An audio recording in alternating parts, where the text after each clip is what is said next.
Hi Tarot friends, it's Jade here with Tarot Your Truth.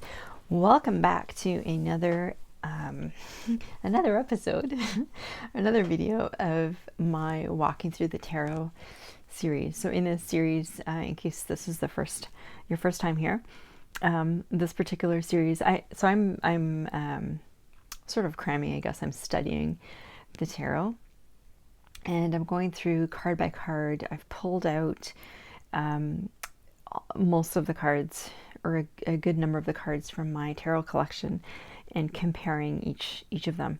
And I'm just sort of studying that way. So studying the different symbols, the different images that are on each card, and doing some comparison with the original Rider-Waite-Smith deck. So this actually is a Radiant Wise Spirit, and also reading some of the different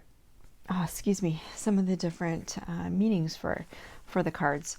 And I've got different sources here. So I'm using the Kitchen Table Tarot, the Tarot Classic by Stuart Kaplan, and a few other textbooks in the series, as well as the guidebook. So I'm not going to read every single one because we would be here forever. I'm trying to keep these to around 15 minutes, no more than 20 minutes.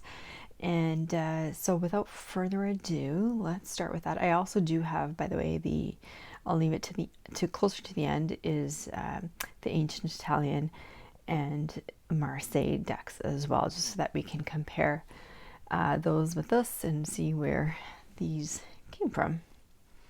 All right, so this one here, let's see what the RWS meaning is. We are looking at the Lover's card today. I guess I should probably start with that.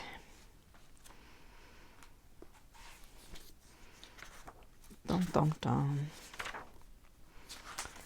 Okay, so the Kitchen Table Tarot book, which I love, says the people are naked, vulnerable, and exposed, so they have to trust that each other means what they promise to the other.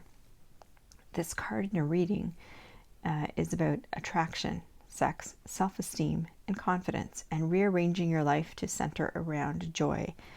That was quite a different interpretation for me than what I saw in the original book for the original RWS deck that I had, which I absolutely can't stand. So that was quite interesting for me. The Morgan Greer says the end of isolation and the formation of a bond based on love, honor, and trust. Could be infatuation, lust, and conceit. Couldn't read my writing there. The Vice Versa Tarot says for the friend, which would be the upright meaning, the contradiction that leads to total vision. Opposites are complements, and the conflict is only apparent. Awareness of oneself and the other. And then on the shadow side, freedom from the tyranny of pre-established models. Dispersion of illusions through the profound comprehension of opposites. There's the Gilded. The Game of Thrones deck says love, attraction, decisions, maturity, growth. The lovers bring a love and a decision to commit to a relationship or new venture with an open heart, or to sacrifice an opportunity that cannot grow.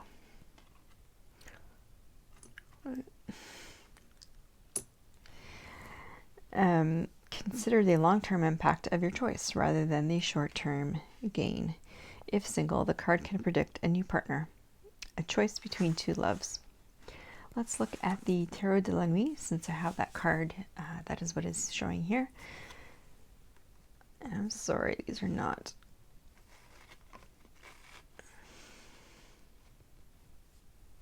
Okay. Love is always a choice. Special bond, attractiveness, soulmate, choices, being true to oneself, partnership. Bond is eternal. Love is emotional, spiritual, sexual. It is the deepest love and had to be fought for. Choices were made. You must be clear about your own values and stand for them. No love is possible unless you're true to yourself first.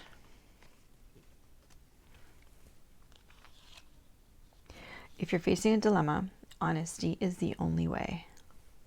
So here's the advice for the decision you'll make is essential at this point in your life. Okay, so this is the vice versa tarot. So this is the front. Here, let me move these out of the way. I need something better here. Let's try this. And the backside looks like so.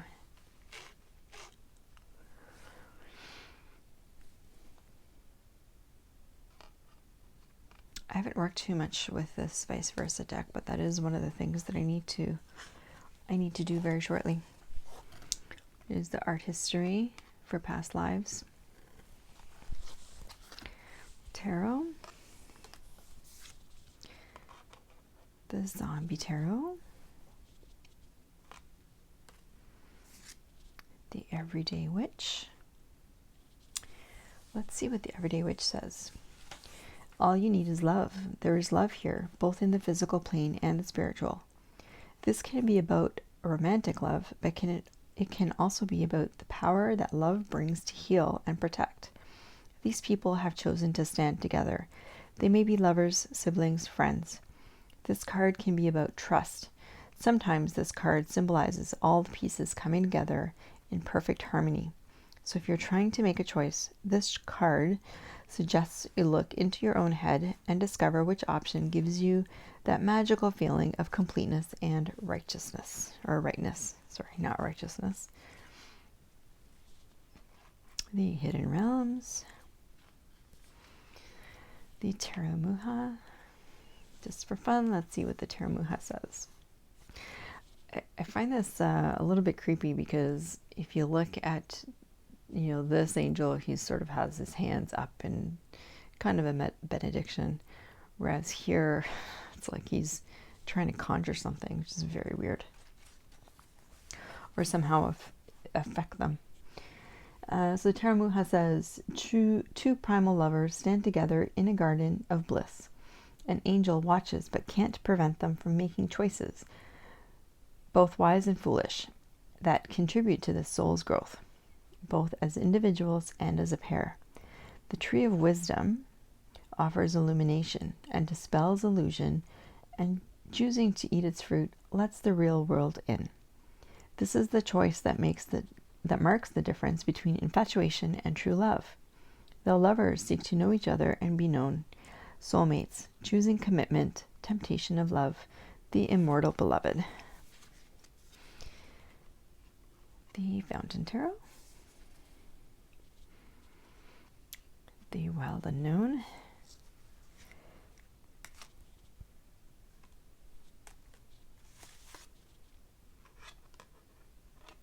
Spiral Tarot. I find it interesting how there's a sun, there's a moon, and there's a star. Joie de vivre. The Mermaid Tarot. Revelations, upright, and reversed.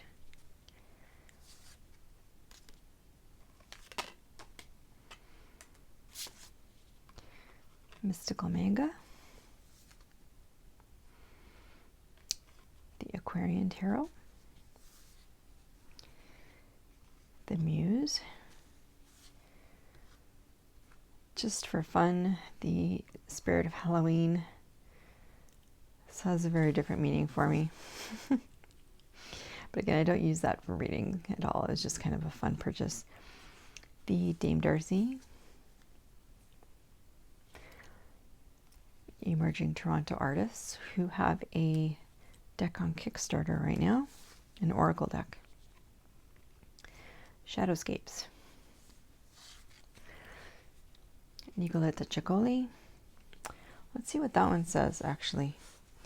A choice is offered to you that could change everything. Listen to your own heart's guidance. Follow the path of love. Sacred or profane love, moral choices, soulmates. Mystic Mondays, Dark Mansion. Sorry if that's covering part of it. Take those away. Crystal Visions, Pagan Otherworlds, one of the few cards that has people on it. The Crow Tarot. Let's actually see what the Crow Tarot says. Element Air, love, unity, karmic passion, and soul relationships that span lifetimes. Together, each decision is made as the outcome will affect them both forever. From the person you love to the place you settle down, examine your belief systems and use your inner compass when deciding to join forces. Some benefits and consequences will eventually reveal themselves for better or worse. On the shadow side, may tell you of an imbalance in a relationship.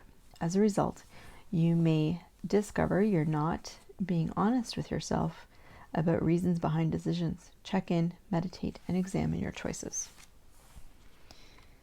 The Mythic Tarot. Okay, and then the last RWS based is the Next World Tarot. Love it. This card is amazing. Clearly it's the same person and she's finally learning to love herself. All right, so let's now go to the ancient Italian.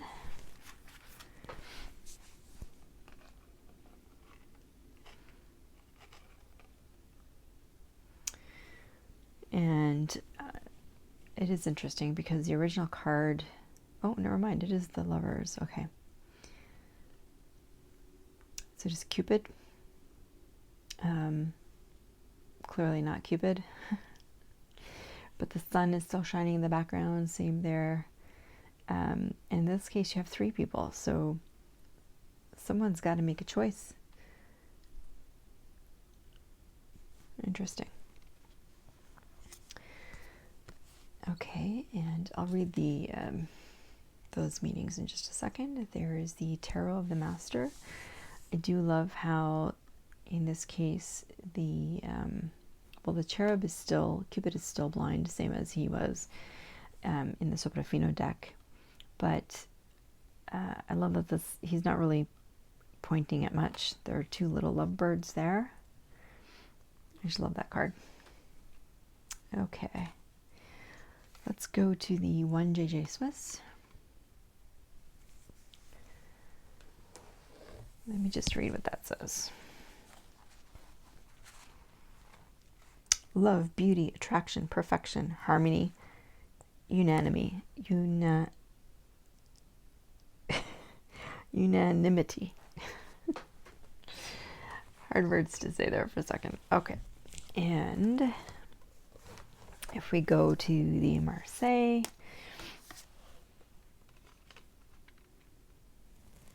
again, we have the Cupid with the Lovers. This is the Tattoo Tarot. Let's just see what the Tarot Classic says.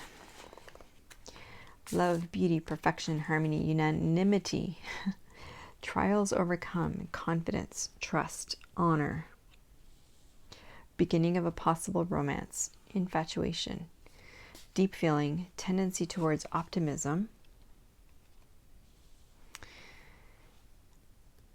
oblivious to possible consequences, letting oneself go, freedom of emotion, the necessity of testing or subjecting to trial, struggle between sacred and profane love, putting to the proof, examining, speculating, yearning, tempting, possible predicaments, a person deeply involved in the emotions and problems of a friend or relative, an affair of meaningful consequence. So those last meanings there, I really get that from here, right? Like this person, not quite sure, which way to turn. This person's looking away and even though it has a hand on that one's arm. So I don't really get the feeling that it's a love affair, but it could be just a friend in need. On the reverse side, or the shadow side, failure to meet the test, unreliability, separation, frustration in love and marriage, interference by others, fickleness, untrustworthiness, unwise plans. All right, and that, my friends, is that. So this is the Lovers, card 6, which is, I guess if you count the Fool, that's the first card. This would be the 7th card of the Major Arcana out of 21. And I hope you enjoyed. Let me know what you think of these videos. Let me know what you think of the different cards. Do they speak very differently to you? Do you agree that the art changes the meaning? I would love to know. I'd love to have the conversation. Things are constantly in flux for me. I just love learning, and I love to hear other people's opinions. So I look forward to hearing from you through the comments, or you can always reach me on my Facebook page or Instagram as well, where I am Jade Indigo 19. Please do hit like and subscribe. Thank you so much for watching. And until the next time, we will actually reconnect with card number 7, which is the Chariot. Bye for now.